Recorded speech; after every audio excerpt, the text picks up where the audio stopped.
Algeria's prime minister laid out a sweeping plan to plug the budget deficit that would include direct borrowing from the central bank, as the OPEC member looks to compensate for lower oil revenue without tapping international debt markets.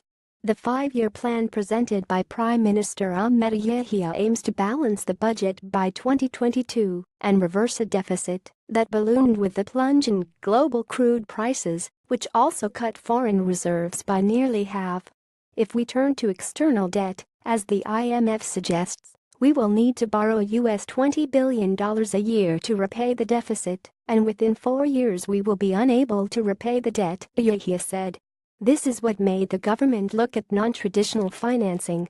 With domestic debt currently around 20% of gross domestic product, Algeria has room to take on additional borrowing, the IMF has said. Earlier this month, the cabinet authorized the central bank to lend money to the treasury to narrow the deficit. Businesses and importers would stand to benefit from a cash injection from the regulator, but analysts say the plan has risks. Read more. UAE's defense industry spreads its wings beyond the region. MENA solar farms to power Europe underway. Combined with current import restrictions, the central bank financing the fiscal deficit will stoke inflation and depreciate the currency, Eurasia Group's senior analyst for the Middle East and North Africa, Riccardo Fabiani, wrote in a recent report.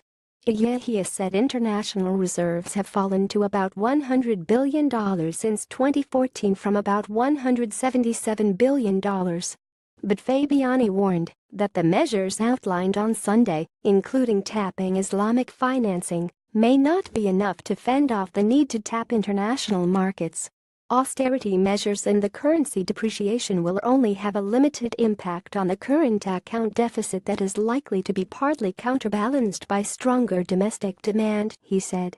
If oil prices don't rebound in the coming 5 years and authorities aren't able to curb imports, Algeria is likely to burn through its foreign reserves by 2020 and may have to tap outside support to cover a financing gap, he said.